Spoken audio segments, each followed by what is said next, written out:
Pertama-tama, perkenalkan, nama saya Ayu Sarah Saskia Putri Adam dari Prodi Manajemen. Kali ini saya akan menjelaskan sedikit materi mengenai manajemen strategi. Materi yang akan kita bahas, yang pertama, arti dan pentingnya manajemen strategi, yang kedua, pengambilan keputusan strategi, dan yang terakhir adalah lingkungan global, strategi multibisnis, dan kepemimpinan. Lanjut kita ke materi yang pertama, yaitu arti dan pentingnya manajemen strategi. Arti manajemen strategi, jika dilihat dari masing-masing kata, yang pertama manajemen. Manajemen berasal dari kata manajemen yang artinya mengurus atau tata laksana atau cara bagaimana manajer mengatur, membimbing, dan memimpin bawahan agar dapat mencapai tujuan yang telah ditentukan sebelumnya. Sedangkan strategi adalah proses penentuan rencana pimpinan puncak berfokus pada tujuan jangka panjang organisasi, disertai penyusunan survei atau cara upaya bagaimana agar tujuan dapat dicapai. Jadi dapat disimpulkan bahwa manajemen strategi merupakan proses atau serangkaian kegiatan pengambilan keputusan yang bersifat mendasar dan menyeluruh, disertai penetapan cara melaksanakannya yang dibuat oleh pimpinan dan diimplementasikan oleh seluruh jajaran dan dalam organisasi dalam mencapai tujuan. Arti dan pentingnya manajemen strategi.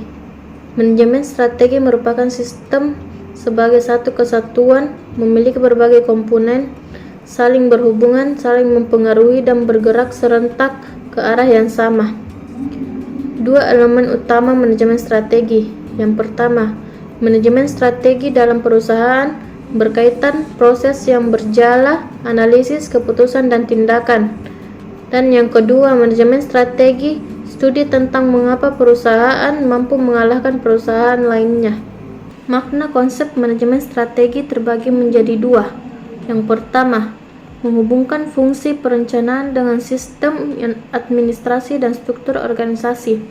Dan yang kedua adalah strategi dan implementasi merupakan satu kesatuan yang menggambarkan tugas manajerial di semua tingkat dan lini organisasi. Terdapat 3 isu penting dalam konsep manajemen strategi. Yang pertama, pentingnya integrasi sistem administrasi dan struktur organisasi. Yang kedua, pentingnya integrasi antara strategi dan implementasi. Dan yang terakhir adalah pentingnya infrastruktur manajerial dan budaya organisasi. Manajemen strategi memiliki 3 tahap. Yang pertama, perumusan strategi, selanjutnya penerapan strategi, dan yang terakhir adalah penilaian strategi. Adapun karakteristik manajemen strategi, yaitu 1. Bersifat jangka panjang, 2. Bersifat dinamik, 3. Merupakan suatu yang berpadu oleh manajemen operasional, 4. Perlu dimotori oleh unsur pada manajer tingkat puncak, 5. Berorientasi dan mendekati untuk masa depan, 6. Senantiasa harus didorong dan didukung dalam pelaksanaannya oleh semua sumber daya ekonomi yang tersedia. Lanjut materi kedua, yaitu pengambilan keputusan strategi. Yang pertama, sifat dan nilai manajemen strategi. Manajemen strategi didefinisikan sebagai rangkaian keputusan dan tindakan yang menghasilkan formulasi dan implementasi rencana untuk mencapai tujuan perusahaan. Manajemen strategi terdiri atas 9 fungsi penting, yaitu 1. Merumuskan visi misi perusahaan, 2. Melakukan analisis internal dan kemampuan perusahaan, 3. Menilai kondisi eksternal perusahaan, 4. Menganalisis pilihan yang sesuai dengan sumber daya dengan lingkungan eksternal, 5. Mengevaluasi pilihan yang sesuai dengan visi misi perusahaan, 6. Memilih rangkaian tujuan jangka panjang dan strategi, 7. Merancang tujuan tahunan dan strategi jangka pendek, 8. Mengimplementasikan pilihan strategi sesuai anggaran, alokasi, dan sumber daya, 9. Mengevaluasi keberhasilan proses strategi. Adapun dimensi keputusan strategi. Keputusan yang dihadapi suatu bisnis merupakan hal strategi sehingga membutuhkan perhatian manajemen strategi. Biasanya, isu strategi memiliki dimensi sebagai berikut. Yang pertama, isu strategi membutuhkan keputusan manajemen puncak. Yang kedua, isu strategi membutuhkan sumber daya perusahaan dalam jumlah besar. Yang ketiga, isu strategi sering mempengaruhi kesejahteraan jangka panjang perusahaan. Yang keempat, isu strategi berorientasi masa depan. Yang kelima, isu strategi memiliki konsekuensi multifungsional dan multi-bisnis. Dan yang terakhir adalah isu strategi memerlukan pertimbangan atas lingkungan eksternal perusahaan. Berikutnya, pemeriksaan strategi. Pemeriksaan strategi meliputi aspek utama proses manajemen strategi dan menempatkannya dalam kerangka kerja pengambilan keputusan. Langkah kerangka kerja yang saling berhubungan adalah sebagai berikut. 1. Evaluasi hasil kerja. 2. Pemeriksaan dan evaluasi manajer strategi. 3. Pengamatan lingkungan internal. 4. Pengamatan lingkungan eksternal. 5. Menganalisis faktor strategi. 6. Membuat, mengevaluasi, dan menyeleksi strategi.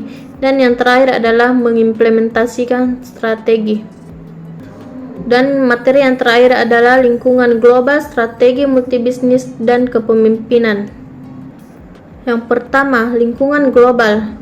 Globalisasi mengacu pada strategi untuk mengejar peluang di dunia dan memungkinkan perusahaan untuk mengoptimalkan fungsi bisnisnya di negara tempatnya beroperasi. Ada dua teori terkait pengenalan produk secara global, yaitu standarisasi dan adaptasi nilai setempat. Sedangkan strategi bisnis, mengevaluasi dan memilih strategi bisnis, mencari keuntungan kompetitif yang berkesinambungan. Para manajer bisnis mengevaluasi dan memilih strategi yang dapat membuat bisnis mereka berhasil.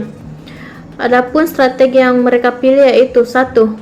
Mengevaluasi peluang keunggulan biaya. 2. Mengevaluasi peluang diferensiasi.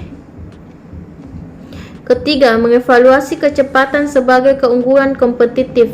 Dan yang terakhir adalah mengevaluasi fokus pasar sebagai cara mendapat keuntungan yang kompetitif. Adapun tahap evolusi industri dan pilihan strategi bisnis. Yang pertama, kompetitif dan pilihan strategi dalam industri baru. Yang kedua, keunggulan kompetitif dan pilihan strategi dalam industri berkembang. Yang ketiga, keunggulan kompetitif dan pilihan strategi dalam lingkungan industri yang dewasa. Dan yang terakhir adalah keunggulan kompetitif dan pilihan strategi pada industri yang mengalami penurunan. Selanjutnya, strategi multibisnis. Kerangka kerja perusahaan induk melihat bahwa perusahaan multibisnis menciptakan nilai dengan mempengaruhi atau menaungi bisnis-bisnis yang dimilikinya. Hubungan antara bisnis tersebut dalam organisasi induk adalah sebagai berikut.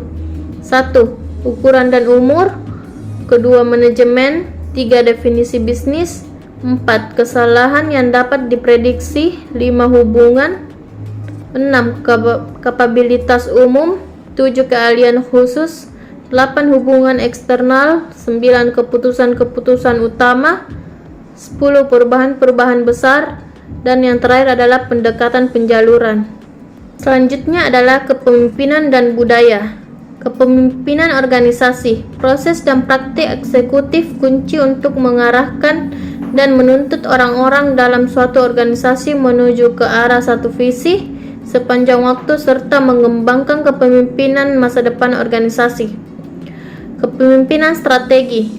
Menerima perubahan. Para pemimpin mendorong komitmen untuk menerima perubahan melalui 3 kegiatan saling berhubungan, yaitu menjelaskan tujuan strategi, membangun suatu organisasi, dan membentuk budaya organisasi.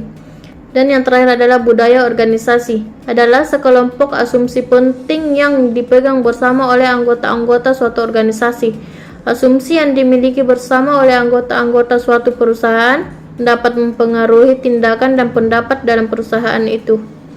Dan yang terakhir adalah hal-hal yang dilakukan pimpinan terkait dengan budaya perusahaan, yaitu menekan tema-tema kunci dan nilai-nilai dominan.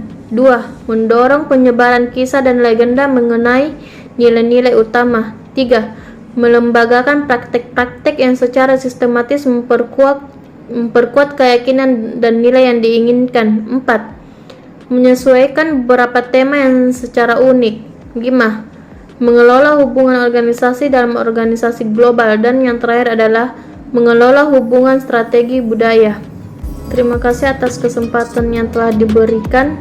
Kurang dan lebihnya mohon dimaafkan. Assalamualaikum warahmatullahi wabarakatuh.